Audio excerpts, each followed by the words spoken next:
सोलापूरमध्ये एका दुर्दैवी अपघातात 17 वर्षीय अल्पवयीन मजुराचा जागीच मृत्यू झाल्याची धक्कादायक घटना समोर आली आहे.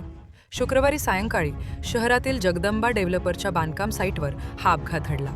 मृत युवकाचे नाव युवराज गंगाधर वनमाने असे असून तो बांधकामावर मजुरीचे काम करत होता.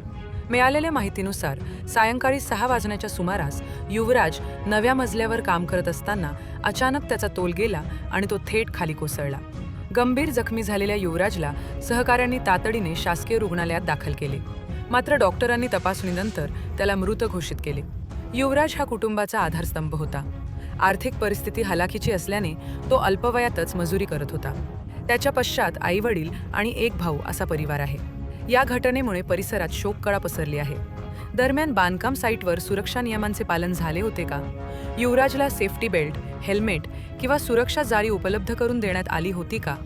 तसेच अल्पवयीन मुलाला धोकादायक कामावर कसे ठेवण्यात आले याचा तपास पोलीस करत आहेत.